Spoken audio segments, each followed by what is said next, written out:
Woo woo. We did it. We're good. Ready, Okay. and we're live. And let me open up our Chat. episode 35. Oh yes, open the doc. Let me open the chat. Mm. Chat. Pop up chat. All right, cool. You know, I've noticed lately when I'm editing our podcast is that you can really hear me breathing. Like, I have the most loudest breath ever. Stop breathing so loud. Like, between any sentence Control and your breathing. water Hello. breathing. So, Here. yeah, it just sounds like this between every Is sentence. it because the microphone is like closer to your It's because I have mouth? asthma. Oh, because I have asthma. Well, It's just that's just a you thing. I'm just Can't fix unevolved. that. I know. So for everyone who listens Sorry, to our your genes are podcast, inferior. I know they are. They truly are inferior. It's kind of sad and depressing to think sorry. about Yeah. that. Like every time between a sentence, I have to go. Oh, cry. Hi, Kate Payne. Hi, Ten Curious. Hello, Hi, everyone. Cara Hello, Dur. Cara Welcome in, everybody. Thanks for popping in so early. Yeah, thank you for being part of the notification crew. It means a lot. Yeah. Yeah, because starting stream with Got no that bell viewers on. always kills. Oh my god, that's like my scariest thing every single time. Even though I've been streaming for a while now, it's like every single time I'm just like, is anyone gonna come? I know. It's so sad. Yeah. But I'm really glad you guys are here, and it's I just feel really grateful every single day that we get to do this because I really love doing it. Me too. I've been having so much fun. I've been actually, I was preparing since you're gonna be gone soon, so I was like reading ahead, and I was like in the zone. Like I was just like typing like for hours. And I didn't like realize how late it's gotten because I was just like so into the story. This is like a really critical point in the book right now too. Yeah. So oh my god. So I was just like oh my god, just nonstop typing. It was so good. It's been great, and I've been reading a lot of fan fiction. I also started reading manhwas again, so I've got two of them that I definitely want to talk about in today's podcast as well as today's bottom show. Yeah. Okay, if you guys didn't know, we have something called a bottom show that is only available to our patrons on Patreon. So if you want to hear us talk about more things that we've been reading, more things we've been excited about, hop on over there. Or we like elaborate on things that we really like in the book, or like some fanfics that we really like. We do like spoiler discussions and stuff. So yeah, those are really fun. I love those. Yeah. Cool. All right. So I'm going to start the recording so that we are good to go. Okay, let's do it. You guys ready? Did you absolutely start this recording? Yes, ma'am. Okay, double checking for you. Okay, welcome to BLHQ. I'm Stella Chu. And I'm Jenny Belly. This is our weekly podcast breaking down the danmei web novel Heaven Official's Blessing, written by MXTX. We deep dive a few chapters at a time and discuss themes, cultural backgrounds, and our overall reactions. Spoilers abound and screaming will be had, so you have been warned. A recap of last week. Xie Lian and Hua Cheng used Guzi to trick Qirong into freeing all of the prisoners. They turn Qirong into a Durama doll and hurry back to the others. Unfortunately, Xuanji gets to Pei Ming before they can help, and she tortures him and tries to kill him. Luckily, the Rainmaster arrives just in time to stop Xuanji and save Pei Ming. We also learn the Rainmaster's background and how she is the princess who slit her throat, one of the 4 legendary tales. She sacrificed herself in order to save her kingdom when Pei Ming's kingdom was attacked. It was such an intense episode last week. It was when Pei Ming's kingdom attacked them, not when Got Pei it. Ming's kingdom. Yeah. She sacrificed herself in order to save her kingdom when Pei Ming's kingdom had attacked. It was such a good episode. Oh my god. Like, just to learn all this information about the Rainmaster in like one like information dump was really exciting. And she's just like one of my favorite characters. Like, she is one of the strong female characters in this book. Like, she is so cool. Yeah, and she feels very multifaceted without having to show too much of herself. Yes. Her personality is shown in very subtle ways, or like just stories about her without her having to do much. Like, there's so much about her that is said in the book. Yeah. And I love it. So that brings us into chapter 172, Ride the Black Ox, Flying Hooves, Mount the Kiln. So the Yulong sword is the same sword that the Rainmaster used to slit her own throat. So of course Pei Ming feels guilty about using it. And if you guys remember, Pei Ming doesn't have a weapon right now since his sword got broken in half. So the Rain Master had offered him her own sword, but he's like, no thank you. Rong Guang laughs and thinks that Yushi Huang offered the sword on purpose to scare Pei Ming, but Xie Lian says that not everything is done with petty intentions. He slaps a silencing talisman on him. Just then, Pei Ming comes over and tells them that it's time to continue traveling. The Rainmaster transforms her ox, making it 3 times bigger so that everyone can ride on it comfortably to the kill.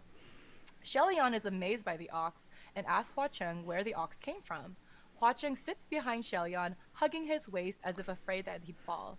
Hua Cheng says that the ox used to be one of the door knockers in the Temple of Yulong. Oh yeah, the door knocker. This is really cute, you guys. Yes. Temple of Yulong had a tradition where people rubbed the door knockers for luck.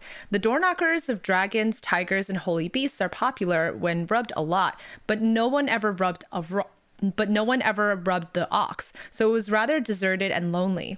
When Yushi Huan came to the temple to cultivate, she rubbed the ox knocker every day.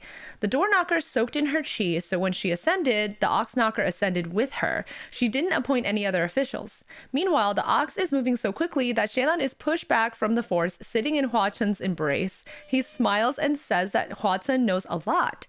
Hua Chen smiles back and says that if there's anything Xie Lian wants to know, he will share all of his knowledge. That is such a cool story. Yes. It's like a little fable or a tale that like he was just like an inanimate object. Literally, so like as a door knocker is like there's a wooden door and then they have like a brass animal head that has a ring and you like move the ring in order to knock on the door. And they had all these different animals and no one cared about the ox, but she did because she's just a nice person.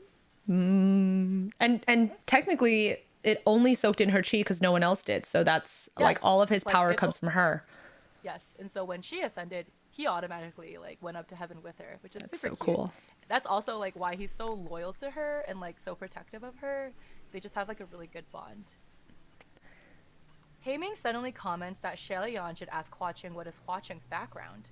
Will he still answer? Xie Lian's smile falters. Asking a ghost king for their background is very rude and inappropriate. Xie Lian thinks it's no different from asking a man about his dick size. Literally, these were the words in the book. That's just from the book. But before Xie Lian can reply, the ox suddenly moves and Pei Ming is flung off its back. Xie Lian and Pei Ming are stunned because Pei Ming was sitting in the middle of the ox between Xie Lian and the Rainmaster. How is it that only he was the one that was flung off? Pei Ming quickly runs to catch up to the ox, but later on he's flung off again. Throughout the journey, Pei Ming is flung off 8 times until they finally reach the foot of the kiln mountain. Oh my god, Pei Ming just being the comedic relief. Stupid. So dumb. Xie Lian is about to dismount when he sees Hua Chen standing there with his hand out towards him. Xie Lian's heart skips a beat and gives his hand to jump down. He asks if there's a diving temple. Oh, sorry. Divining? Divine temple. Divine temple. Yes. He asks if there's a divine temple. Although Pei Ming fell off so many times, he's uninjured since he's a martial god. He even reaches out to pat the ox and says, the tallest building in the city must either be the palace or the divine temple, I'm guessing. Hua Chen says no, the temple is at the top of the mountain. Halfway up the mountain is a corner of a building peeking out. Xie Lian wonders why the mountain is red, but suddenly they hear a loud human scream. When they look back, the ox is rolling on the ground and screaming. The Rainmaster pulls out her sword and strikes a corpse-eating rat that was attacking the ox. The scream was actually coming from the rat, not the ox. Although the rat is about to die, it shouts, "Your Royal Highness! Your Royal Highness! Your Highness! Your Highness! Save me! Save me! Save me!" Xie Lian's heart lurches and there's ringing in his ears. Hua Cheng quickly pulls him behind him and explodes the rat into a ball of misty blood. The Rainmaster checks on the ox, but more and more rats come out saying, "Take me away! Take me away! I should have fled a long time ago. We shouldn't have believed his nonsense. What a wrongful death!" Xie Lian is spiraling into a panic until Hua Chen shouts out for him, "Guga, Guga, Your Highness." Xie Lian snaps out of it and Hua Chen covers his ears. "Don't listen to them. Those words weren't directed at you." thousands of rats come out to attack. Pei Ming holds up a barrier and says seriously, "You all leave first. I'll lead them away." But before he can move, the Rainmaster jumps on her axe and leads all the rats away by throwing out grains of rice. She shouts back, "My lords, please go forth on your way. I can lead them away." Hua Cheng drops his hands and says they should go. Xie Lian is relieved he can no longer hear the voices. However, Pei Ming is worried about the Rainmaster and doesn't want to leave her alone. He tells Xie Lian and Hua Cheng to go ahead and then runs after the Rainmaster. Pei Ming just showing some feelings.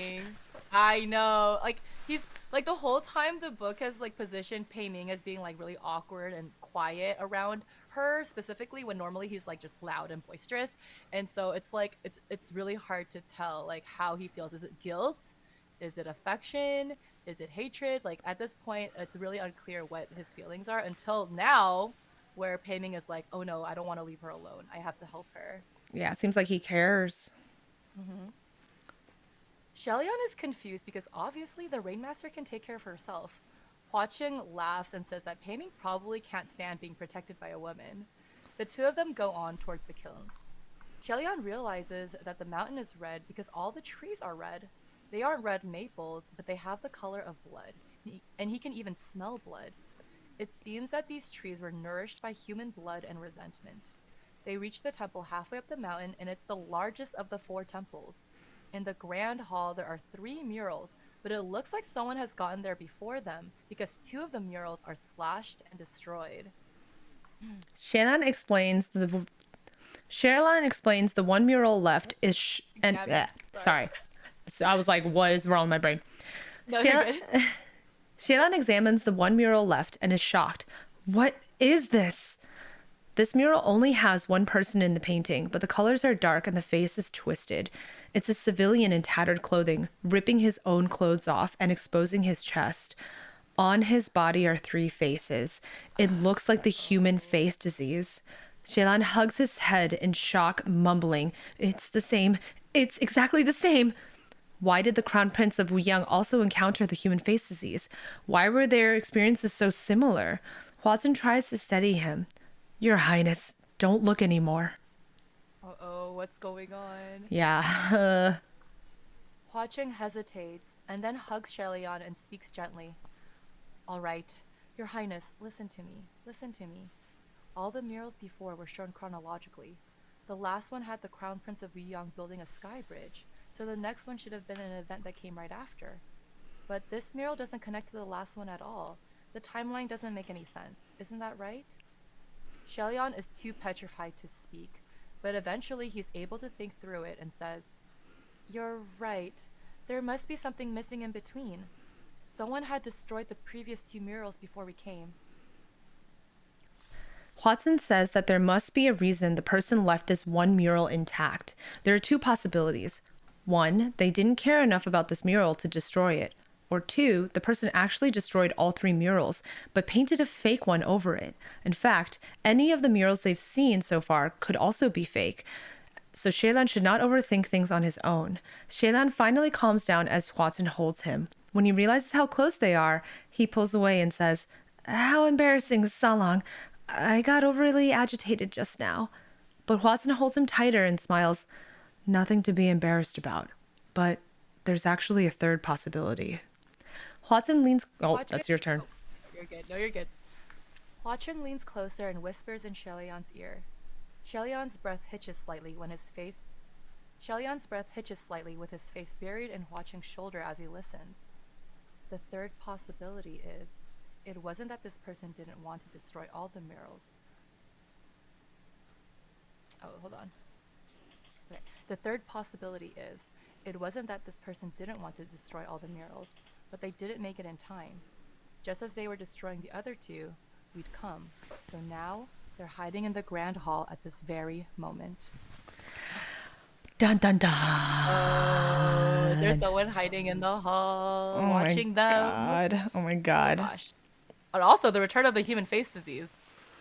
Xie Lian's just most traumatic. That is the most shocking part. That is the fact that the human face disease is also in Wuyang 1,000 years earlier is wow. What the heck? Yes. why is that there on the mural? But as Hua Cheng said, it could be a fake drawing. So is that even a real mural? We will find out soon. Yeah, what do you guys think in chat? Let's see. Yep, Rainmaster coming in clutch, saving everyone from the disgusting rats. Yeah, it's so funny because Pei-Ming wants to like constantly like protect everyone. He's always like shielding everyone or like, you know, being like, I'll distract them, I'll be the bait. But then like he's constantly like being like disregarded because like the Rainmaster pulls up or like Hua Cheng pulls up and like Pei-Ming's like, I'm useless. Pei-Ming useless, which like sucks because Pei-Ming is the strongest martial god besides He's super like good. Zhiwu, right? Yeah. Yeah, he's really strong. And he like even without a sword, he's like he has really good martial arts ability, so he can hold his own. But like I don't know, like and the Rainmaster is constantly just like, no, you sit down, I got this. I'll lead them away because she's like a good person. Yeah. And she's very self-sacrificing, which is like her biggest trait. Yeah, it's like her whole thing. She watches after the farmers and she self-sacrifices. Yeah. She's so great. She's just so humble. She's like the definition of humble. Yeah.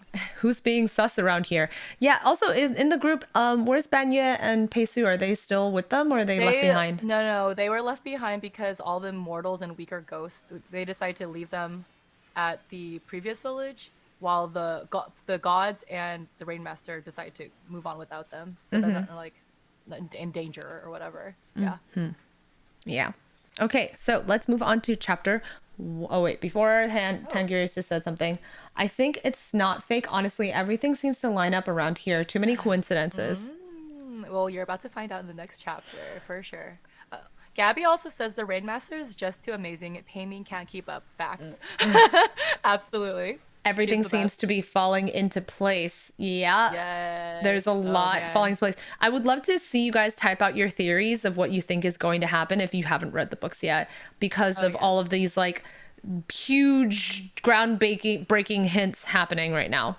Yes, yeah. There's been a lot of allusions to things that are going on. So when you find out what really happened, you'll be like, oh, but like right now it's not clear. But trust me, when you find out, you're just like, oh my God, everything makes sense.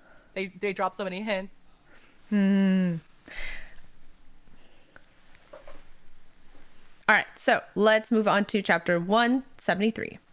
Cave of 10,000 gods, faces of 10,000 gods hidden. Xie Lian's heart grows cold.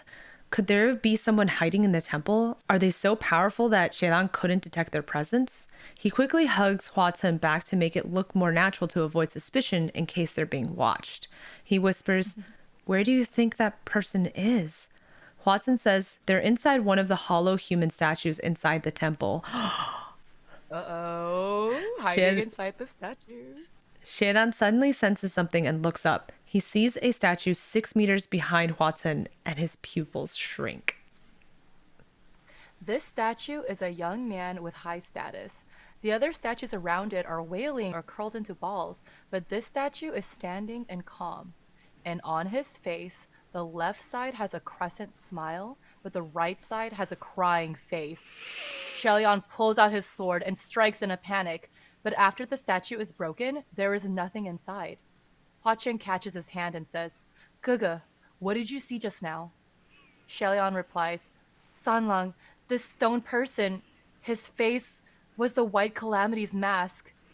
Hua Cheng's face changes and he gathers all the statue pieces to reconstruct it. But when the face is put together, it's just a normal face, not half crying and smiling. Was it a hallucination? An illusion? I know. Is Xie Lian doing okay? Is he okay? He's like on the verge of a mental breakdown, you guys. Like he's just been like being PTSD'd left and right like this entire time, and it's just getting worse. Yep. Hua Cheng and Xie Lian decide to smash every stone statue, but there's nothing. They instead decide to keep moving towards the summit, and Pei-Ming can catch up to them later. The mountain of the kiln has a strange gravity that pushes down on their feet and stops them from flying up. They're only able to hike up normally. The higher they go, the colder it gets, until finally there's a thick layer of snow. After 4 hours of hiking, the snow reaches past their ankles. The snow reaches past their knees, making the climb more difficult. As they are walking, Xie Lian suddenly steps into a sunken hole in the snow. Hua Cheng grabs him before he can fall. He says there are many holes in the area and he still remembers their general areas. He says that there are many holes in the area and he still remembers... He knows where all the holes are. Yeah, I'm just going to try and make that sentence better. Sure. Many holes. On the mountain? There we go.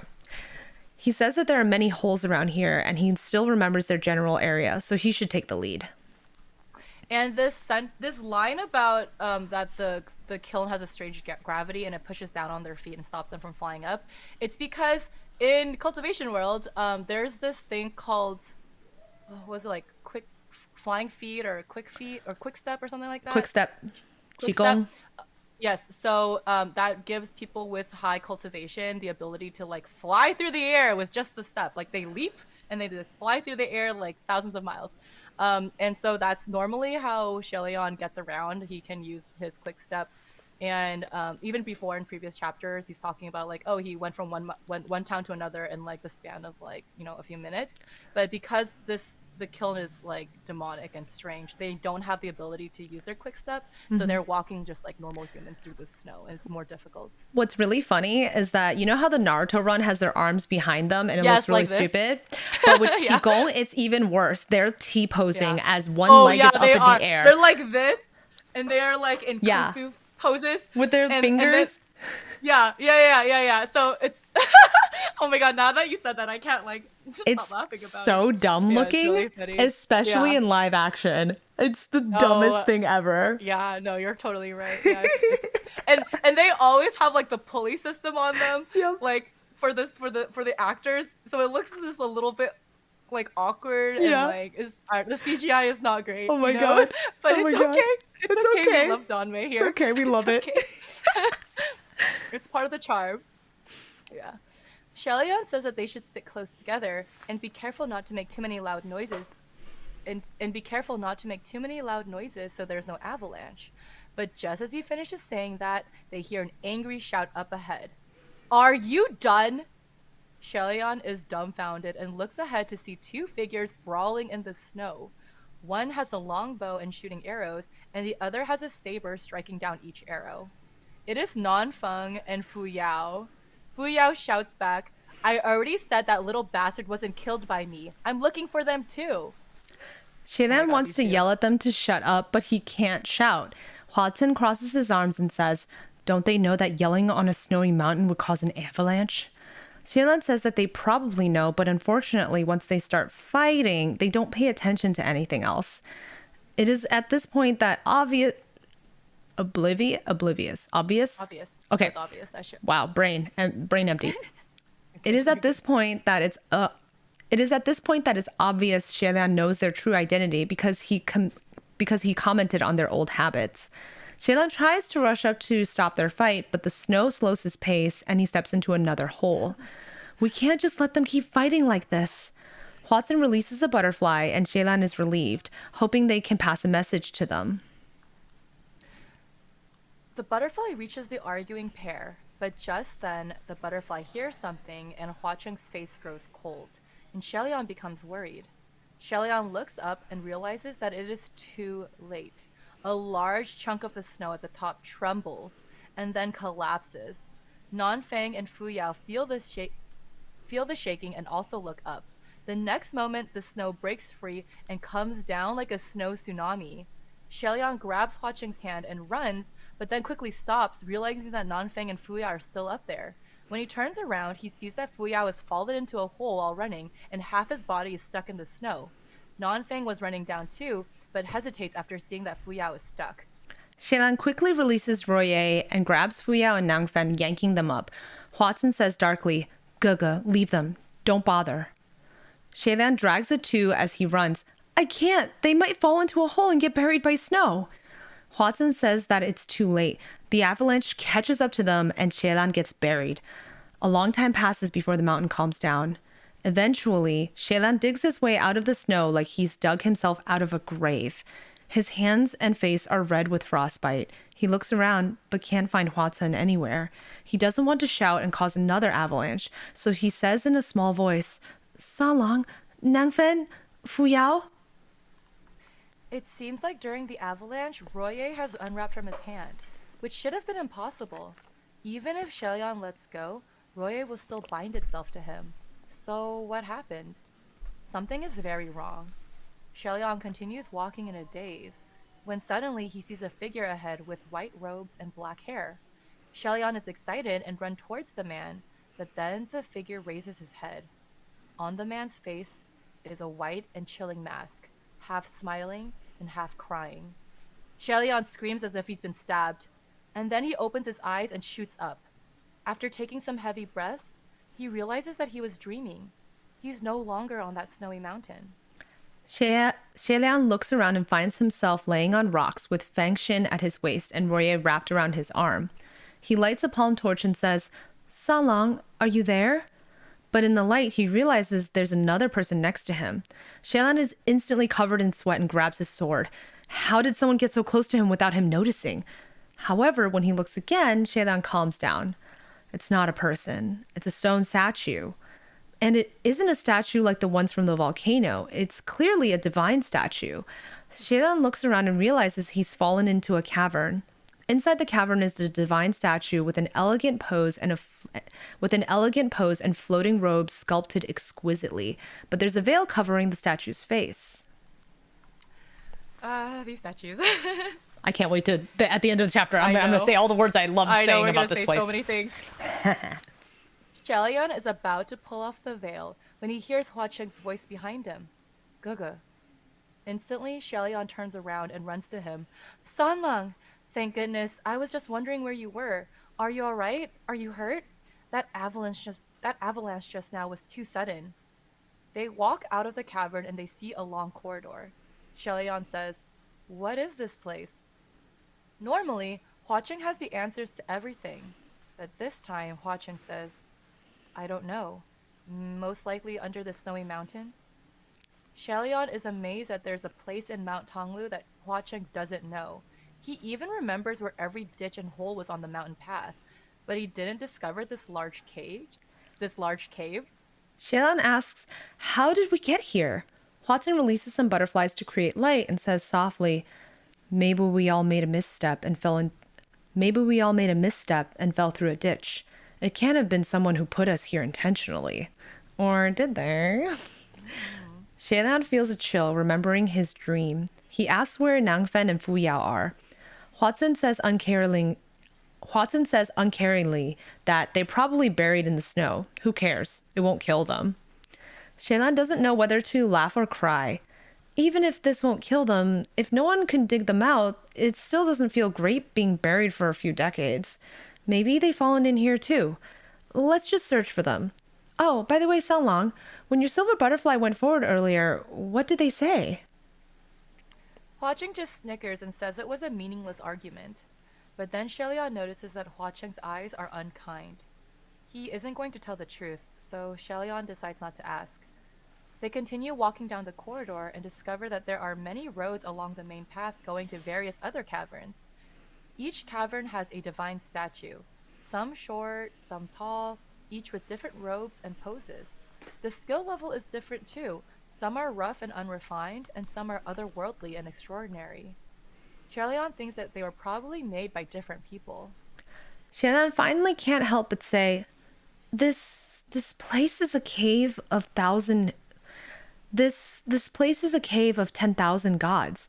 The one who built this cave must be an incredibly devout believer. But every statue's face is covered by a veil. He really wants to pull off a veil, but Hua Cheng speaks up. Gugu, I suggest you don't. Xie Lian says, Why not? I think these statues are a bit weird.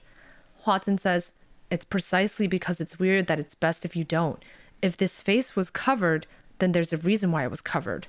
The head is the place where a person's spiritual energy is gathered. So if the veil is removed, who knows what will happen with all that spiritual power gathered by these weird statues? This is similar to the bridegroom case, where the veils are holding back the ghost brides, so it makes some sense. Xie Lian decides to leave it alone and says he was just curious which god these statues belong to. Hua Cheng says that this is the kingdom of Wuyang, so it's probably the crown prince of Wuyang. But Xie Lian disagrees.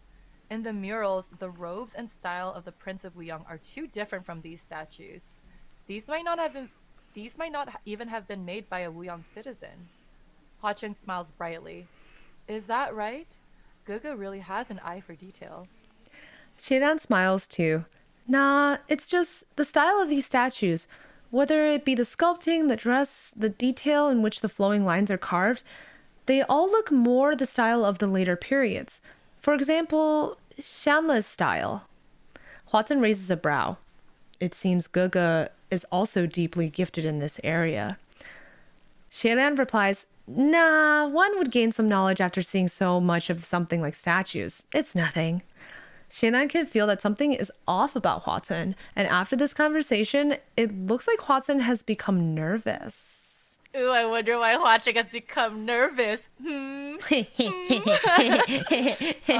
man! If you guys already know what these statues are, y'all are just as giddy as we are. Yeah, but for the people who don't know, it's very sussy. Why is Hua Cheng asking so sussy? Is it really Hua Cheng or is it someone else? Is it an imposter? Why would Hua Cheng not know anything? What's going on? It's so weird because literally Hua Cheng knows everything. Every single time Xie Lian has asked Hua Cheng a question, Hua Cheng is like quick with an answer, like ready to say everything. Like he is like an encyclopedia of knowledge, and all of a sudden he doesn't know where this cave came from, doesn't know what these statues are, doesn't know what's going on. Yeah. Is it still Hua Cheng, or is it someone else pretending to be him, or is it something else besides that entirely? We don't really know Hua Cheng's motivations or if he's really a good person or not. Like everyone keeps saying that Hua Cheng's a bad person. I don't know. I don't know. Who knows? Woo, woo, woo, woo, woo, woo.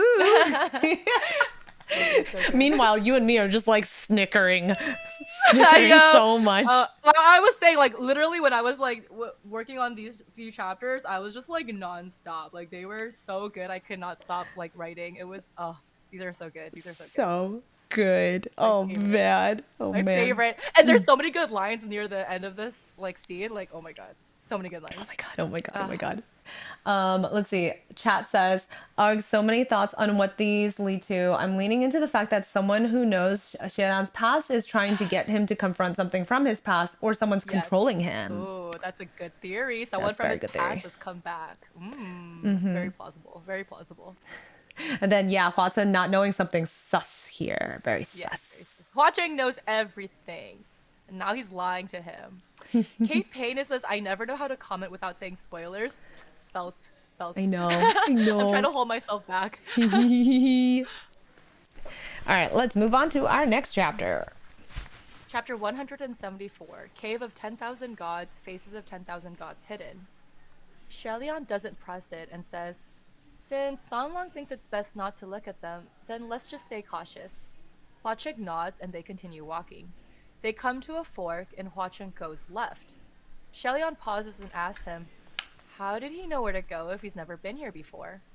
Hua Cheng says that he's just going randomly. Xie Lian asks, shouldn't they be traveling more carefully? Hua Cheng smiles and says he's always been lucky, so it's fine to depend on his luck to go the right way. Xie Lian thinks that this makes some sense, but in the past, Hua Cheng has always let Xie Lian lead the way. Hua Cheng never took the initiative to lead until now. Very fast.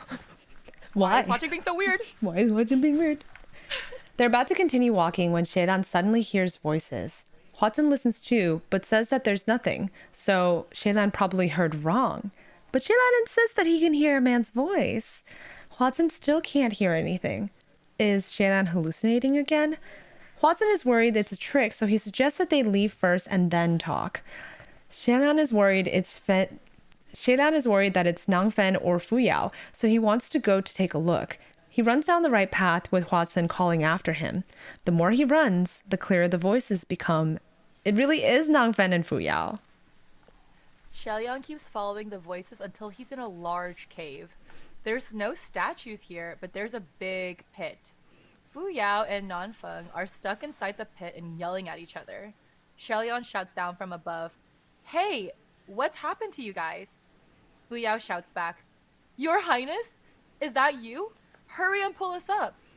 Xie Lian asks why can't they just climb up on their own, but Fu Yao seems to lose his temper and says, Rubbish! If we could climb up on our own, we would have done it already. Your Highness, don't you have eyes? Xie Lian says it's too dark to see, and is about to throw down a fireball, but suddenly Fu Yao and Nanfeng shout at the same time, Don't! Fu Yao yells, Absolutely do not light any fires. Since he can't use a flame torch, he turns around to ask Hua Cheng to light up some butterflies. But Hua Cheng isn't there. He didn't follow him. Xie Lian is taken aback and confused. Where did Hua Cheng go? Ever since they entered this cave, Hua Cheng had been acting strange. Xie Lian looks around and notices there's a single butterfly on his shoulder. He touches it lightly and says, Hello, but the butterfly only flaps his wings. He asks the butterfly, Can you go down and take a look for me? The butterfly immediately flies down, and Xie Lian calls out, Thank you. He's so nice to the butterfly. So nice. The butterfly goes down and lights up the pit, and Xie Lian sees that the entire hole is covered by layers of silk. Feng and Fu Yao are wrapped in silk cocoons, like flies in a spider web. Good thing that Xie Lian didn't shoot down a fireball, or they would have burned up immediately. Xie Lian asks, Is there a spider spirit? Fu Yao shouts back, Who knows? Either way, we can't break free. Feng tells Xie Lian not to come down, since the silk is really tough and impossible to break. Instead, Xie Lian ties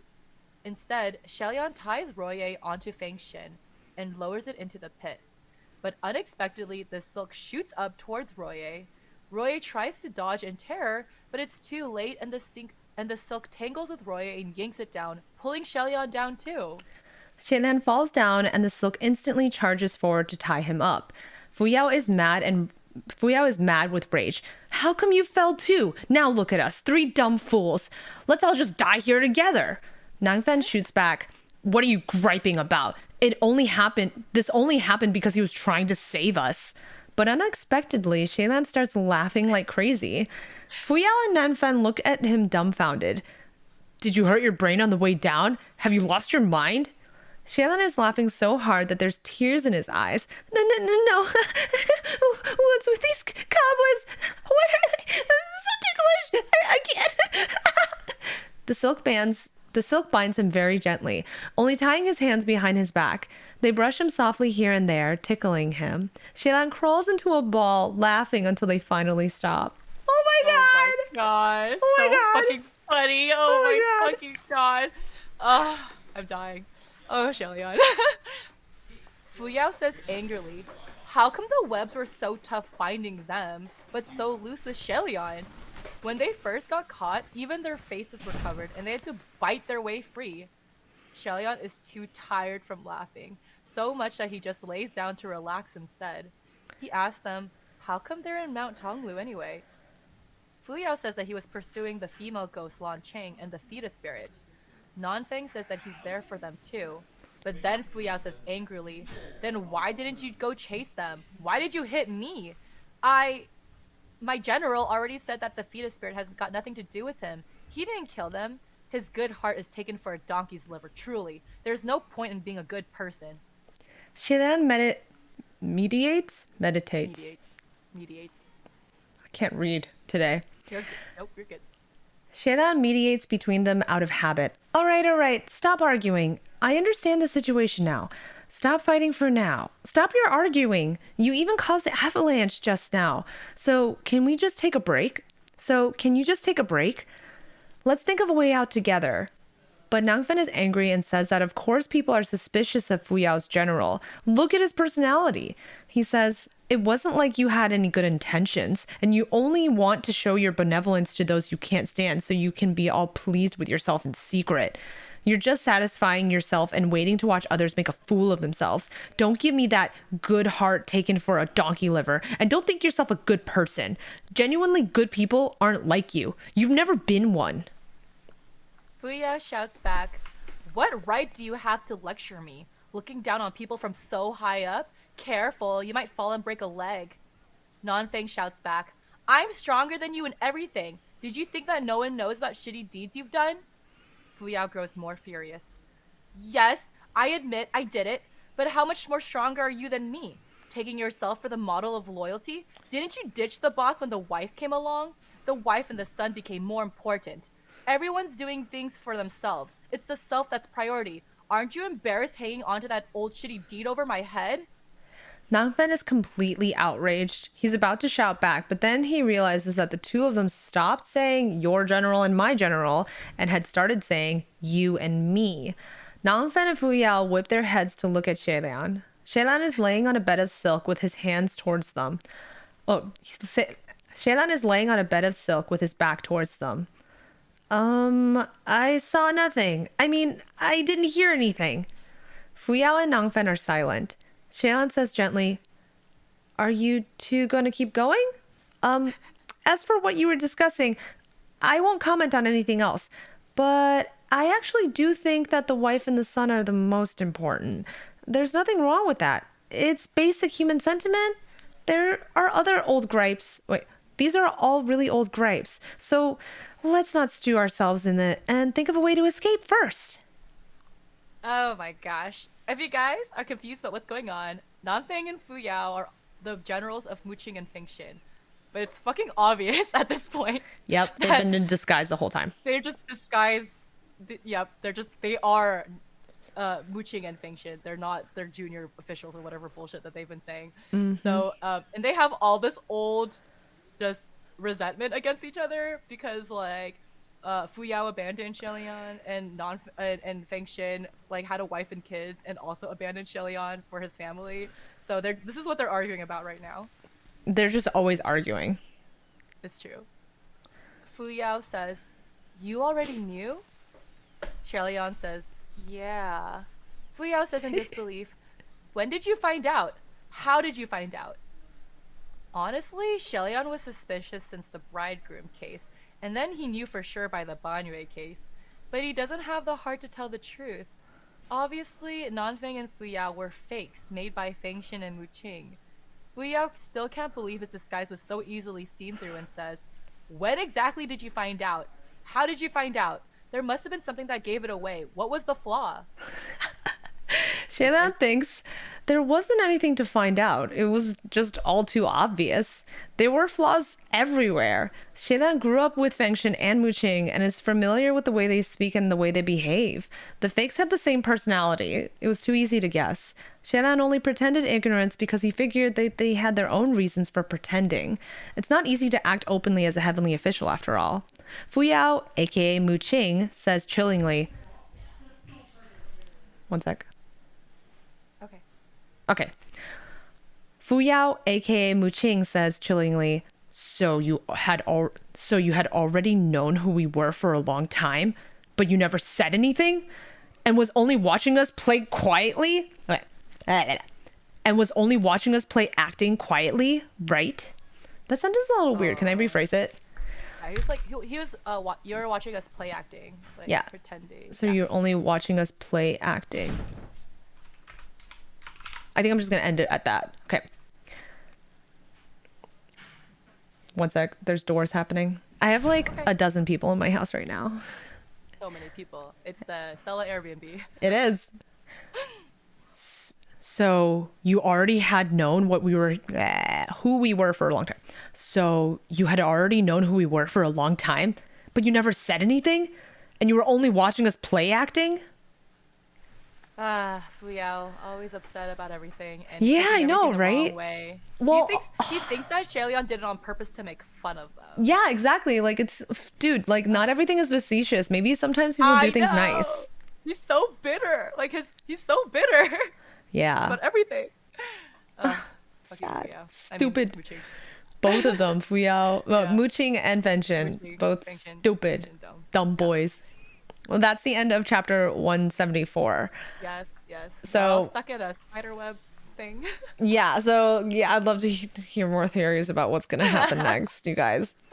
Oh god, it's the good shit is happening because things are gonna be revealed right now. Why is Qing and Feng Xin stuck inside of a pit of spider webs, whereas Xie Lian was being taken care of by Hua Cheng?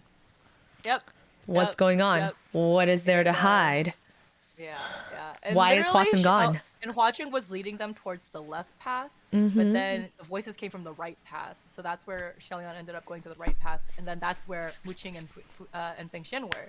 Did Hua Cheng know which path to take from the beginning? Oh yeah. Of course he knew. Of course he knew. It's very sussy. It's very sussy. Yeah, very sus. When I was first reading this, I definitely thought that Hua Cheng was an imposter. I thought that he was like, I thought that there was something going on, like there was some sort of like possession situation or a clone situation. Oh my god, it was all very sus. And it's like, what the fuck is going on with these statues? Because it was already really weird with all the murals and the temples and like all the like, you know, all the god things that were being weird. So this was just like an extension of that. It's like a cave full of god statues. Super fucking weird. Super and, like, sussy. Yeah, how is it all related? All right. Let's see. Let's move on to the next chapter then. Okay, so this is chapter 175, Cave of 10,000 Gods, Faces of 10,000 Gods Revealed. The chapter title has changed. Before it said hidden, now it says revealed. Also, this is a long ass chapter. This next chapter. So this probably will be the last chapter that we do for today. Gotcha. Mu Qing sneers at Xie Lian, thinking that he is making fun of him. Is it fun? Were you enjoying watching me act? Non-Feng, aka Feng Xin, shouts, "Watch your tone!" Mu Qing is thin-faced, so it's obvious when the blood rushes to his face. He whips his head around and says, "What tone? Don't forget you're one of the jokes. I'm not as generous as you, having been someone's entertainment for so long and still having no complaints." Xie Lian says, "I wasn't trying to watch you guys make fool of yourselves." Feng Xin adds, Stop thinking people are as narrow-minded as you. Even when that shitty deed of yours landed you in heaven's prison, His Highness still tried to help you." Mu Qing replies, well, thanks so much. But me ending up in heaven's prison was all thanks to your son. What, want to fight? Not afraid to have a son, but afraid to talk? Feng Xin wants to punch him for bringing up his son, but all three of them are bound, so no one can move and they can only shout at each other. Xie Lian sees that Feng Xin's face is getting red from anger, so he wriggles until he rolls to Mu Qing's side and says, Mu Qing, can you try... Mu Qing, can you try turning around a bit? Mu Qing asks, what do you want? Xie Lian says that Mu Qing is closer and he wants to try biting off the bindings on his wrists. Mu Qing just glares at him and says, "No thanks." Xie Lian says helplessly, "I really do want to help." Mu Qing says sarcastically, "Your Highness possesses the body of 1,000 gold. I can't possibly trouble your greatness." Feng Xin finally loses it. What the actual fuck? What are you being all sarcastic for at a time like this? He's helping you, trying to save you. So how does he owe you anything, huh? Mu Qing says, "Who asked him for help? Xie Lian, why must you always show up at a time like this?" Xie Lian vaguely remembers that Mu Qing asked the same thing a long time ago. And if you guys remember, it was during the cherry field when he was getting bullied by all the other people in the cultivation temple. Mu Qing really doesn't want to be saved. Ever. Well, he's too embarrassed to be saved like this. Xie Lian asks, is there something wrong with showing up at times like this? Mu Qing lays down. Either way, I don't need your help. Xie Lian says, why? Sometimes one does need the help of others in order to get by. Feng Xin says, don't bother with him anymore. He's just a show-off and thinks you helping him will make him lose face. Feng Xin and Mu Qing continue arguing until Xie Lian sees the butterfly from earlier and tells them to stop. Someone is coming to get them all out soon. Mu Qing says derisively that no one can reach them from here. But then Feng Xin asks if Hua Cheng is here. Mu Qing says doubtfully, you trust him that much? You sure he's gonna come? Xie Lian says confidently, he will come. Xie Lian thinks that Hua Cheng was acting strangely, and he even wondered if it was a fake. But his instincts told him that that's impossible, so he's certain that Hua Cheng will find him. Feng Xin asks if they should shout more so that Hua Cheng can find them, but then Xie Lian says that there's no need. They just need to lay in wait since Hua Cheng and him are joined by a red string. Feng Xin and Mu Qing's faces twitch, like worms crawled into their ears. Xie Lian says, what's with those faces? Don't get me wrong. The red string I'm talking about isn't something so frivolous as the red string of fate. It's a spiritual device. Just a spiritual device. Just a spiritual device. It's not anything like romantic or anything. There's no secondary meaning to it. Nope. It's not like I'm wearing a ring around my neck that he gave me. Yep. It's made of like diamond. Don't worry about it. Don't worry about it. Mu Qing asks dubiously, what kind of spiritual device is it? Xie Lian explains that it's a red string tied on their hands with an invisible connection between them. You can use the string to find the other as long as they're alive. The string will never break. Mu Qing interrupts him. How is that different than the red string of fate? It's literally the same thing. Xie Lian is taken aback. No, I don't think so. It's different. Mu Qing says, think a bit for yourself how it is different, will you? It's very much the same thing, all right? Xie Lian, so stupid. It's like literally the red string of fate. And also, like, fucking Wu Qing and Feng are so, like, not, like, they're like the third wheel. Yeah. They do not want to be involved with any, like, lovey-dovey shit happening. Xie Lian thinks about it and, he supposes they are quite similar. But just then, Hua Cheng's voice comes down from above. Guga, are you down there? Xie Lian relaxes and looks up. San Lang, I'm down here, he says to the other two. You see, I told you he'd come. Feng and Mu Qing have complicated expressions. Hua Cheng replies in a helpless voice. Guga, I said not to run off. Now what should we do? Xie Lian is taken aback. Can't Yiming just cut through it? Hua Cheng says that Yiming is not in a good state right now. Mu Qing thinks that Hua Cheng is just using that as an excuse not to help. This is another reason why I was like sure that Hua Cheng was an imposter, because if he didn't have Yiming, doesn't want to help. Yeah, Why does he want to help? He would at least have been using it. Said, you know, like if there's no Yiming, then is it Hua Cheng? I was like so freaked out at that point. Yeah.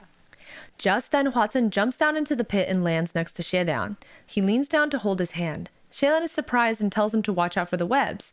Sure enough, the webs move to attack, but Hua Cheng casually waves his hand and hundreds of butterflies shield his back, fighting the webs. Hua Cheng rips off the silk binding Xie Lian, hugs his waist, and pulls out his umbrella. Let's go. Mu Qing and Feng Shen are completely ignored, and they say, dumbfounded, how are you two, have you two forgotten something? Hua Cheng looks back, oh, that's right. Then he summons Feng Shen into his arms. Feng Shen, not Feng Shen. Then he summons Feng Shen into his hand and hands it to Xie Lian. Guga, your sword. Feng Shen and Mu Qing cry out, hey! Yes. Oh my god. Of course. Can't forget the sword. Hua Cheng hugs Xie Lian closer and opens his umbrella. The umbrella flies them up and out of the hole. Feng Shen and Mu Qing start to shout in protest, so Xie Lian releases Roye to wrap around their cocoon bodies. They manage to pull them out of the pit, but halfway up, Feng Shen says that his sword is still inside the pit.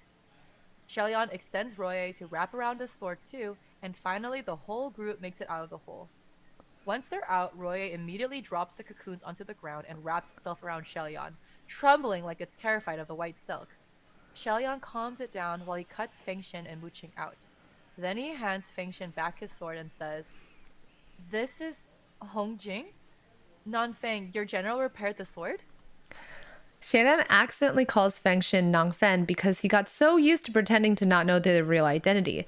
But it's already been revealed, and Xie Lian knew this whole time, so this creates an awkward silence. With an awkward expression, Feng Shen transforms back into his real appearance and takes the sword. Yes, it's repaired. There are plenty of ghosts on Mount Tonglu after all, so using it to flash around makes things somewhat easier. Mu Qing also transforms back. It's good that it's fixed. After all, so many of the monsters and demons are adept at disguises. So if one isn't good at using the brain, one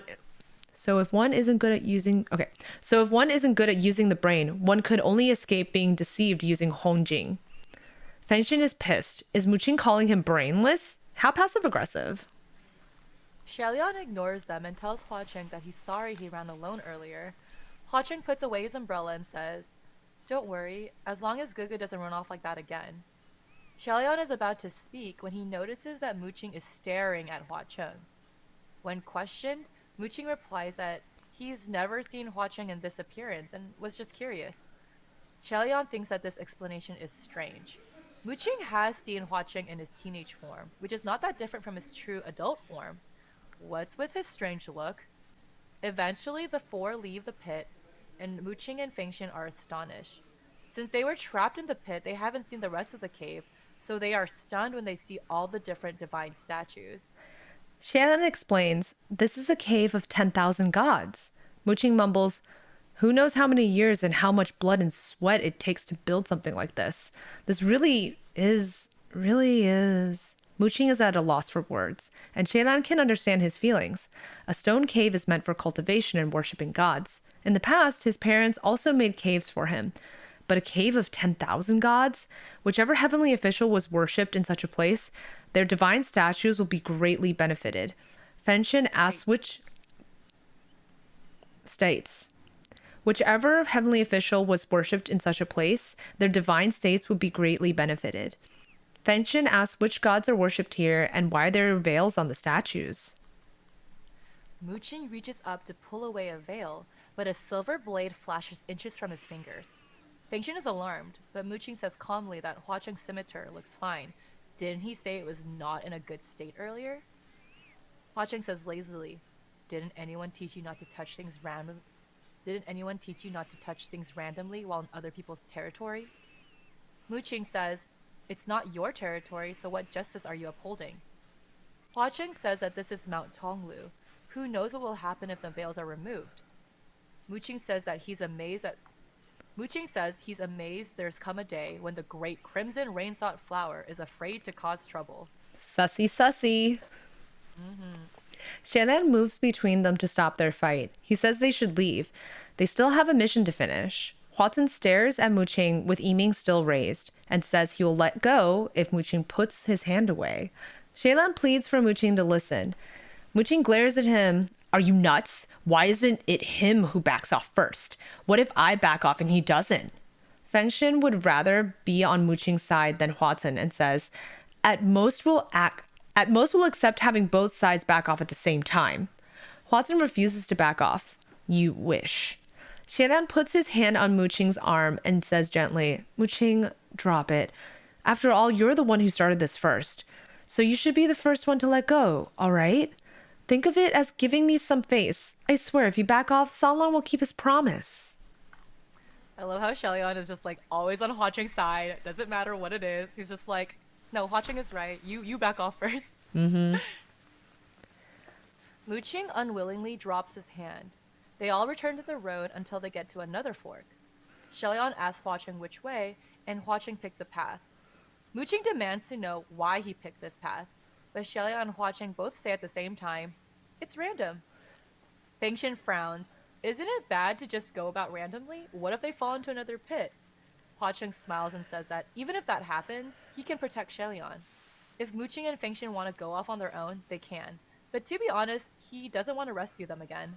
The more Hua Cheng smiles, the more fake he sounds, and the more it pisses people off. Feng loads his bow, and Xie Lian quickly says, Sorry about this, Feng but in our current situation, it really makes no difference which way we go. Hua Cheng laughs at Feng and says, Oh, I'm scared. Looks like I best stay far away from you. And walks away. Xie Lian shakes his head and smiles, about to follow after him, but suddenly, Mu Qing reaches out and grabs him. Xie Lian is taken aback. Mu Qing, what is it?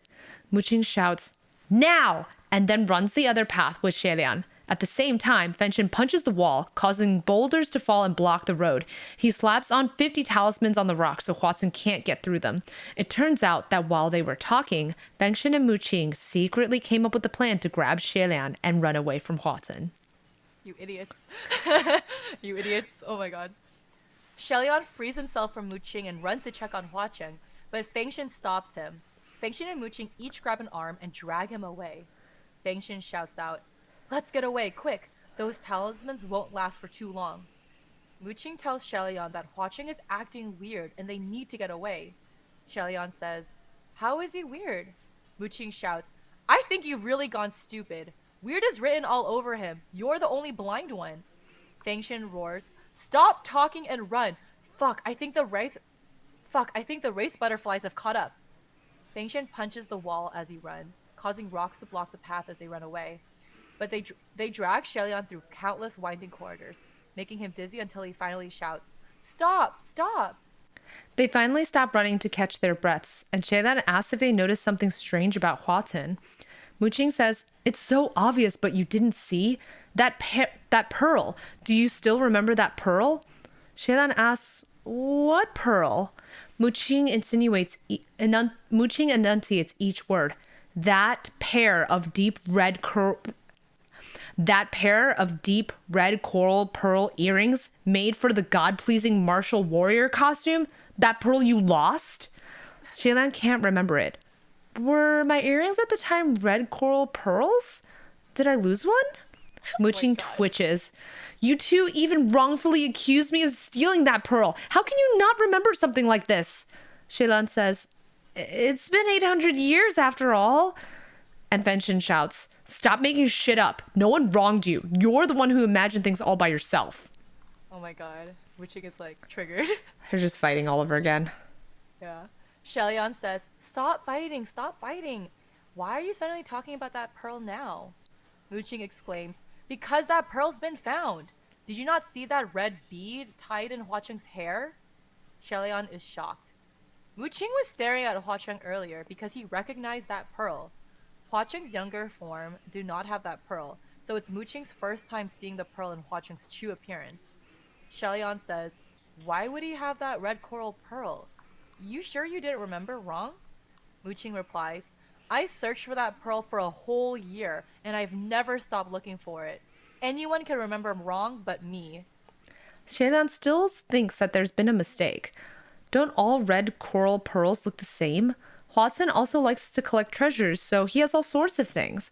Mu Qing nods and says, "Fine, very well. You think I'm wrong? Fine. Then look at this." Then he yanks off the veil of one of the statues. "Why don't you take a look at what this is? Surely this can't be a mistake either." When Xie Lian sees the statue, his pupils shrink. The face is of a smiling young man with a gentle and kind brow. But Xie Lian can't help the chill that grows down his spine because the face on that statue is exactly the same as his own. It's like staring into a mirror, and the more he looks, the more the kind smile appears disturbing. Oh shit, you guys. Oh shit. It's statues of himself. Imagine how creepy that shit is, bro. Okay, you're in a fucking cave, thousands of statues everywhere. All of them have veils over their faces so you can't see it. That's already fucking creepy, okay? Yep. And then your fucking old best friend takes you to a statue, takes off the veil, and it's your own fucking face. Yep. Bruh. Yep. Bruh. That shit's fucking scary. What the fuck? What the fuck? That's some horror movie shit. Oh god. Okay. Mu Qing says coldly, "Are you still going to tell me I've been mistaken?" Xie Lian says, "Why would there be one of my divine statues here?" Mu Qing says, "One, not just one, look closely." Then he yanks off the veils of more statues. They all have Xie Lian's face. Mu Qing says, "This is certainly a cave of 10,000 gods, but in fact, only one god is being worshipped here." Xie Lian feels dizzy. He asks Mu Qing, how did he know the statues were of Xie Lian? He didn't see underneath the veil earlier. Mu Qing says with veins popping, "How do I know? Because all these clothes, accessories, and daily living were all part of my responsibilities back then. I washed for you. I fixed for you. There is nothing in your wardrobe that is exactly the same, and these statues are too detailed. Everything is there, exactly the same, completely. Of course I knew who the face belonged to when I saw the clothes." Feng adds, "The fact that he won't let us look at those statues only comes to show he knew exactly how weird this whole sentence. Feng adds, "The fact that he won't let us look at those statues only comes to show he knew exactly what's weird about them. That whole thing about how we all dropped in by accident after the avalanche was probably all nonsense. He must know what this place is." Mu Qing says, "Not just that, I bet he was the one who threw us into that pit full of cobwebs. He must really want to kill us." Xie Lian wonders, "But just what is with these statues?" All the statues are so alive and detailed, to the point of being frightening. The sculptor took great care to carve these statues, as if their mind was completely filled with this one person, and their eyes only saw this one person. Not any of the famous sculptors of Shenle could have sculpted this level of excellence. Yo, like they've mentioned in the book before how Xie Lian has like when he was like a prince, he had like thousands of outfits and thousands of accessories. He's never worn the same outfit twice. And literally the sculptor has recreated every single one of his outfits to the smallest detail, to the exact detail. And Mu Qing knows this because he's so detail oriented, and he was his like personal servant and like did all his like clothes shopping and dressed him and took off his clothes for him and like did all that stuff. So he knows intimately all of the clothes, and someone made all of them. That's crazy. That's crazy. Yep. Feng shudders as he looks at the statues. Honestly, what the fuck? Too creepy. Too fucking realistic. Mu Qing says, I suspect these statues are some sort of components needed for some wicked spell. Let's destroy them. He's about to chop one down, but Xie Lian stops him and says, let's not act too recklessly. I think the possibility of it being a wicked spell is very small. Feng says, I think it's quite big. Honestly, what the fuck? Doesn't looking at these things scare you? Xie Lian says, but these divine statues are carved really nicely, very meticulously sculpted. If we destroy them before knowing anything, we may end up with regrets. Sanlong might have lied to me about something, but I believe it's not anything that'd be harmful to me. Mu Qing can't believe his ears. Did he actually cast something on you to confound your mind? I think even if he was to write something suspicious on his face, you'll suddenly become illiterate. But just then, Feng shouts, watch out! And lights up the stone walls ahead. There's a large patch of silk webs there, but strangely, it does not move or attack. It's just there against the wall. Xie Lian gets curious and goes closer and realizes that the web is actually covering something. He tries to rip off the silk, but it's strong. Mu Qing and Feng help him in tearing the web, and Xie Lian sees that it's covering up a mural. This giant mural takes up the entire wall and is filled with small figures, lines, and colors. It's divided into small sections with different styles. Some are wild and coarse, and some are elegant and exquisite. Another mural. Xie Lian studies it for a while and then realizes that Hua Cheng painted it. He recognizes his handwriting in one of the sections. The handwriting is tortured and twisted, next to a little red figure. Xie Lian guesses that the figure is Hua Cheng, but for some reason, he's painted himself ugly and disfigured.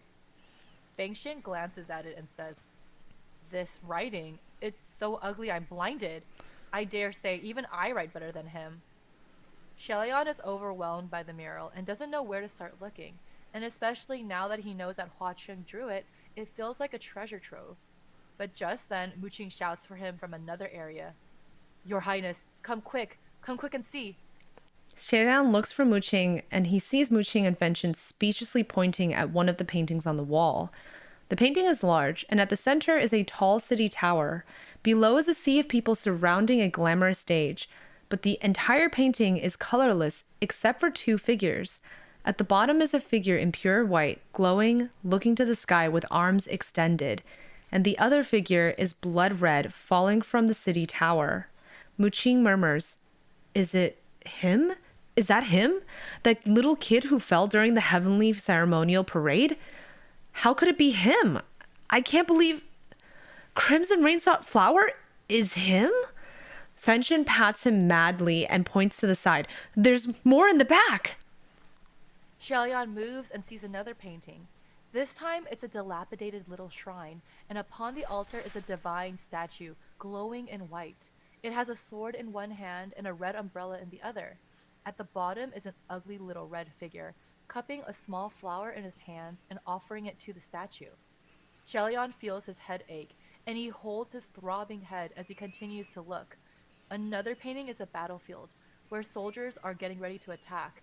In the sky is a figure in white, with a long sword, mighty and glorious, and among the soldiers is a small red figure, head raised, watching the one in the sky.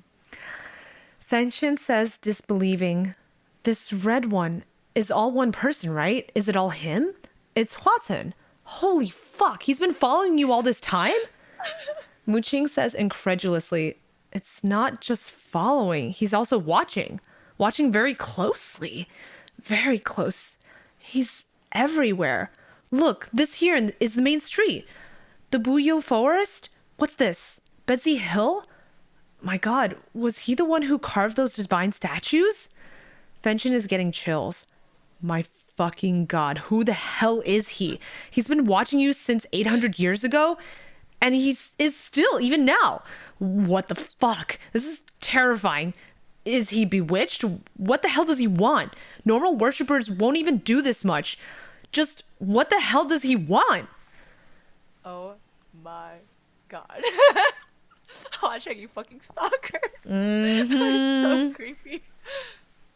Mu Qing says that there must be some sort of evil plan. If they keep looking, there might be a clue. Xie Lian is already completely shaken. He stares at the blood-red figure, unable to wrap his mind around it, and feels there are more memories, not quite forgotten, but maybe never noticed, all fighting to rush into his brain, pouring in so fast his breathing can't keep up. Just then, he hears Mu Qing and Feng yell, and Xie Lian snaps out of it and says, "What is it?" The other two are standing before a stone wall, looking like they saw something horrifying. But they see Xie Lian moving towards them, and Feng runs towards him and pushes him back, saying, "Holy fuck, don't look!" Xie Lian is bewildered. What is it? Why can't I look? Mu Qing says with a dark face. Let's stop looking. There's nothing good here. Let's get out of here as soon as possible. They each grab one of Xie Lian's arms and run away. Xie Lian complains, what are you both doing? I wasn't done looking at those murals. Fenchen says angrily, there's no need to look anymore. Those things shouldn't be seen. My god, fucking shit. I've never witnessed anything like this in my fucking life. Such a person. Xie Lian is confused. What have you never witnessed? What's with Sanlang? Mu Qing shouts, what are you doing still calling him Sanlang? Stop it. You can't get away fast enough. Don't go close to him anymore in the future either. He's not normal. He's mental. He's crazy. Xie Lian can't listen anymore and says, why are you two cursing him like this? None of us are really that normal, okay? Feng cries out, stop asking. You don't understand. He's not like us. He's crazy. Towards you, he... Xie Lian demands, towards me what? Please, let me go. Let me go back and see for myself, all right? Xie Lian fights against them as they pull in the other direction. They're stuck in a stalemate when they hear a cold voice. Didn't I say not to touch things randomly in someone else's territory? All three of them freeze and look. Hua Cheng stands before them, leaning against a wall and smiling. But his eyes are dark and muddled. In one hand, he idly twirls the deep red coral pearl tied to his hair. The pearl is as bright red as the red knot tied to his finger. Cliffhanger. Oh shit, you guys. Oh, what a cliffhanger. Okay. Yep. Fucking freaky shit. Freaky deaky shit. Freaky deaky shit. Woo! So, Woo! Yeah, there's a bunch of statues of Xie Lian. I like to call this place Hua Cheng's masturbation cave. Absolutely. If you guys haven't guessed already from Feng and Mu Qing's horrified expressions, the thing that they witness on the mural that they do not want Xie Lian to see is literally porn.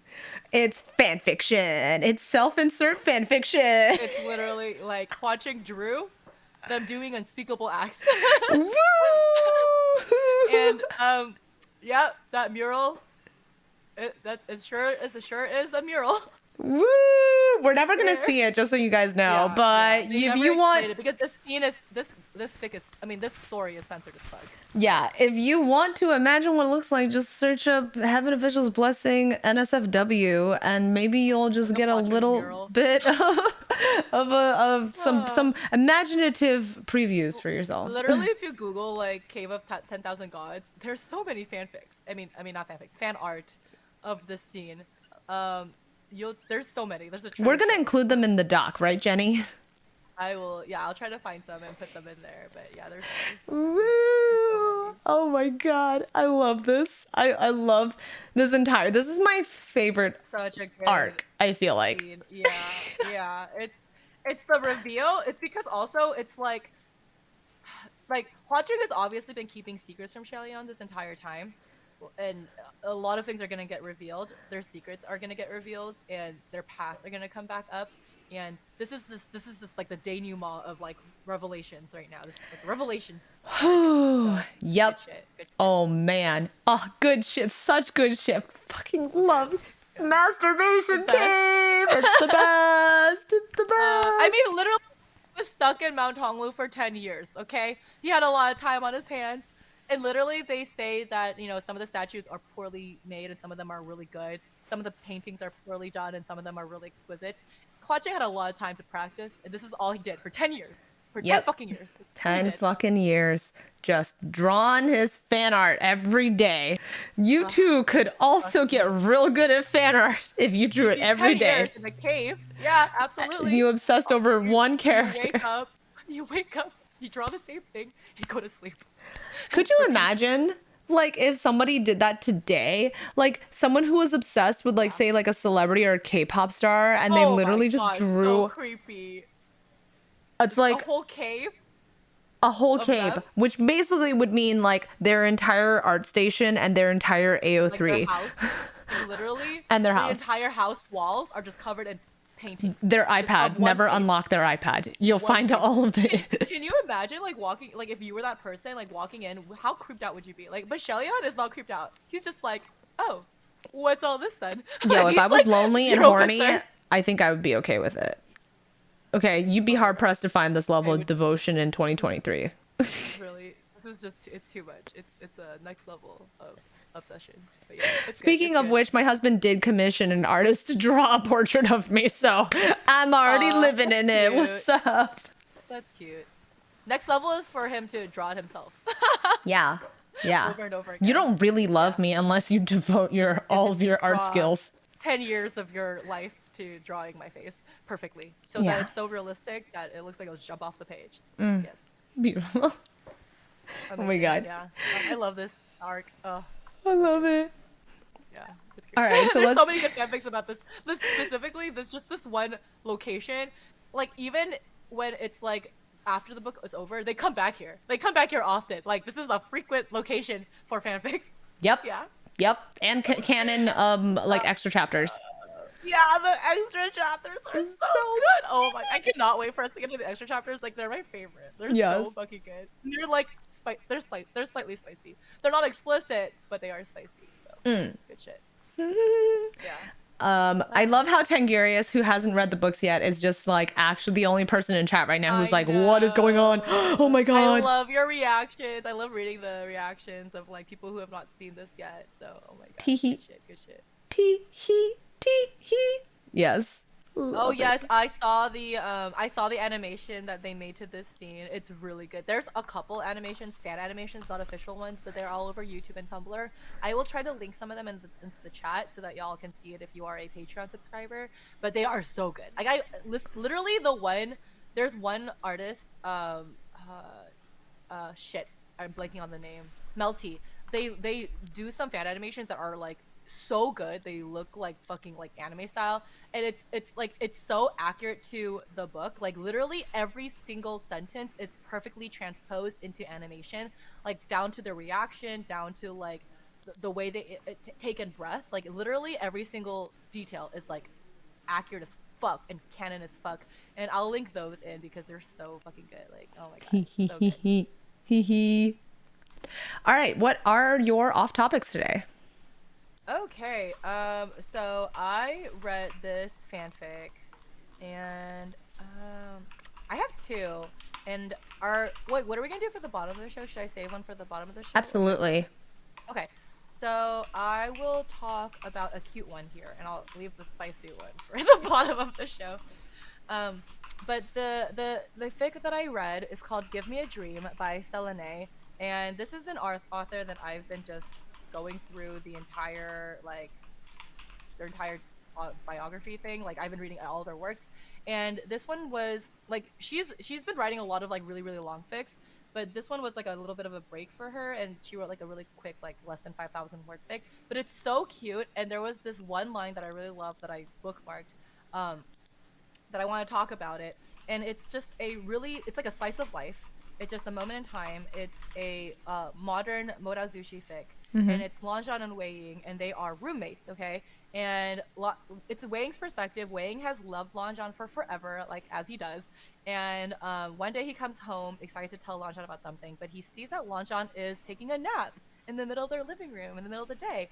And it's so unusual because Lanjan always has like a very dedicated bedtime, but Lanjan's been pretty busy, and he just comes home one day. He's like, "Oh, Lanjan's asleep," and so many times Lanjan has tucked Wei Ying in on the couch with the blanket and just made hing comfortable that Wei Ying wants to finally return the favor. So he is trying to just like sneakily put a blanket on him, make him feel comfortable, take the book out of his hand, lay him down so that he's like not hurting his neck.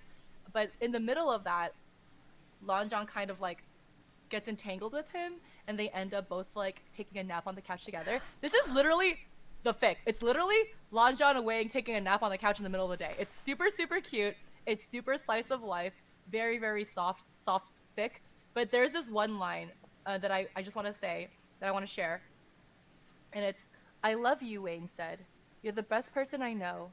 You're my everything. I don't know how to not love you.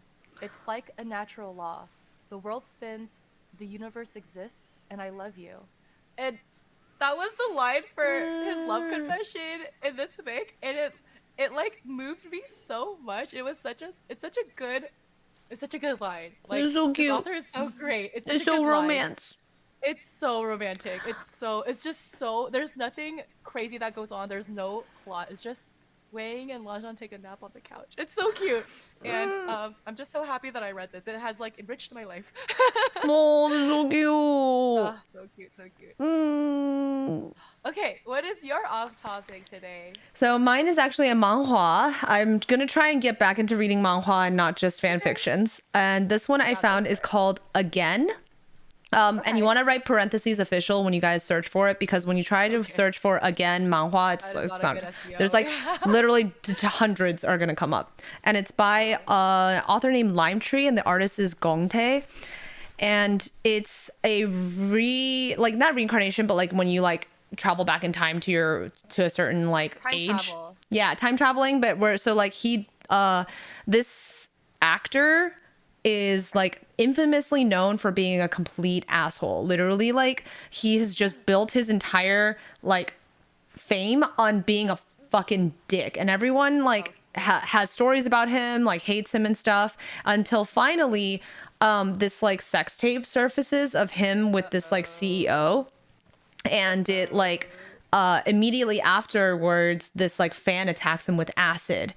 So it was like both. That's really extreme. It's awful. Like both of those things like ruined his career, and the acid like ruined his face. Like he's in the hospital and his face is like completely disfigured, and his like boyfriend, not the guy he slept with, by the way, that in the sex tape, his boyfriend comes in and is like, "Ew, I'm gonna go, bye." Like he basically looks at his face, is like, "Ew," and leaves. Yeah, and so this actor is like basically has a mental breakdown and like unalives himself, but then he wakes up and he's like 3 years earlier, before all of these like horrible things happened to him. And he basically has to have, he like turns over a new leaf and decides like, I don't want to be like that again. Anymore. Yeah, like all of these things like karma like hit him like a freight train, like a truck. And so he decides like, I'm not going to do all these mistakes. I'm going to do all the things correctly. I'm going to treat my assistant better. I'm like not going to follow my boyfriend anymore, because he was like devoutly just following his boyfriend, anything his boyfriend wanted. And his boyfriend was like this really rich guy who's like controlled his whole life. Like it was really kind of like, there's a reason why the actor acted like an asshole. It's because his like boyfriend was like this manipulative person who was like controlling his whole life like a puppet. And so he goes about trying to just like the first thing he does is like change the show that he's going to act on, because he's about to like sign for this like really terrible show that was going to like have terrible ratings. And he instead tries to sign for a show that is going to like blow up and become big, even though he's going to be a supporting role. And then he also like stops contacting his like boyfriend, and he bumps into the guy who he had made the sex tape with, like will in the future. They haven't made it yet, and it wasn't even his fault that he made the sex tape. There's like this whole thing that I don't want to spoil, but yeah. So it goes, it's kind of like this like person who was like a shitty person trying to like turn over a new leaf and like redo his life and do it better. So I'm only on chapter 8 and already all of those things happened. Like everything I just told you, it's been a lot. Even just chapter 8, a lot of things have happened. So I do highly recommend it. Okay. Yeah, that sounds really, really interesting. And I do like the time travel, like it's not quite reincarnation, but it is kind of like reincarnation because you're just like trying again. Yeah, retry. Kind of yeah, there's 41 chapters out, so you can finish it in like an afternoon. Yeah, for sure. Okay, cool. Yeah, definitely put that on the to-do list. Mm-hmm. But also it's ongoing, so okay. You know, get ready to wait for chapters to release. Yeah, refresh once a week, trying to find more updates. Yes. Yeah, it's fun. I definitely have been looking for more manhwas to read, and this one is nice because it's not just about some kids in school or some people working in like an office building together. Like more, the characters are adults. Yeah, the characters are adults who, and it's like a fantasy idea, you know, because he time traveled. Good shit. Yeah, alrighty. Time travel stories are really cool. Yeah, I agree. Yeah, they're so fun. Alrighty. Cool. So let's take a look at our Patreon because we like to read your guys' comments every week. Yes. Okay. Oh man. Oh, there's more Patreon people who signed up. Oh my gosh. Oh my gosh. Thank you. New subs to the Patreon. Oh my gosh. Thank you for supporting our work. That's awesome. Oh my goodness. We appreciate Yay. it. Okay, so scrolling back, let me just see. I think, did I read this one already? What was our last 10th? Okay, good. Let me read. I think we have one new comment, and it's from Kate Payne. Thank you, Kate. Thank you so much. I look forward to your comments every week. Kate Payne says, on a fanfiction recommendation that I posted, she says, "Come away, oh human child. Wow, that was some top shelf dragon smut." And while I was wrapped up in dragon smut, I also read Many Fox Given. Chef's Kiss. They're so good. Both were so good. Oh god, the fucking fox fics, dude. I fucking love the fox fics. Like, bring me more Fox Shun and Dragon Wanji. Like, I need all that. Yes. That shit. Like, I literally read through everything in the tag, and there's no more new ones. I need Why aren't there more? I need more. I need dumb fox.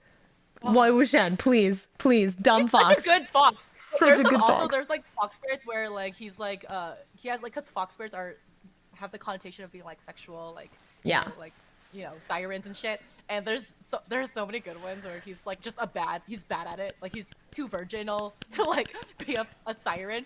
So like those are like, they're so funny, and then they end up so spicy. Like, they're just the best of both worlds. Yes, so give to us. We love it more. Thank you. Oh my gosh. Oh man. And we don't have any new sheets ones, but I'll call out the sheets ones that are here. Shout out the ones that have been subscribing at our highest tier. Thank you so much for doing that. Yes, to Kita, Kate Payne, Rob, and are we not doing the alternating? Okay, sorry. I'm gonna redo it. Ready? Oh, you're fine. Oh, thank you, Kate Payne. Oh. Yeah, our timing is bad. I know. Okay, ready? Go for it. Thank you so much, Kate Payne. Thank you, Kita. Thank you, Michael Joseph. And thank you to Rob as well. Thank you so much. All right. And if you guys don't follow us, make sure you find us on Patreon, support us so that we can continue making this podcast because we love it so much. We post you get an early release of the episode every week, as well as an extra episode called The Bottom Show. You get to listen to this uncut version of the show. You can also listen to us on YouTube for free, but it's nice to have it just, you know, on your phone while you're working out or whatever. Yeah. And then you also get our show notes, and occasionally we will also post fanfiction recommendations. So it's just like a fun community to hang out in. Yeah, a lot of fun bonus things. We have like so many bonus things too. Like we have like a whole backlog of all the bottom of the show. So that's a lot of listening you can do. Yes, please listen to all of our fun things because we definitely put a lot of effort into this, and it's definitely such a joy for us to record every single week. I love this is my favorite part of the week. It's so much fun just to talk to you about all this stuff. Okay, and as Muqing and Feng said, how is that different from the red string of fate? It's literally the same exact thing. Bye. Thank you so much. Bye. Woo! Thank you for listening to us, you guys. Yay. All right, let me. Oh wait, where did I put it? Oh, stop the recording. Boom. Ah, Okay, nice, nice. We did Yay. it. Thank you guys so much for watching the live stream. We will be back next week. Next week. Next Tuesday? Question mark? Yes. Yep, absolutely. Okay, cool. And Okay, next week see you we'll next probably Tuesday. do a double episode. This Oh, week yeah, we it's gonna couldn't be a because long I'm on a episode. time crunch. No worries. We will make it work next week. Yeah. It'll be done. Things will get done. Hello, CKY Nemesis. Thanks for popping in. Yay. And yeah, good night, you guys. Bye. Have a good night, everybody. Bye.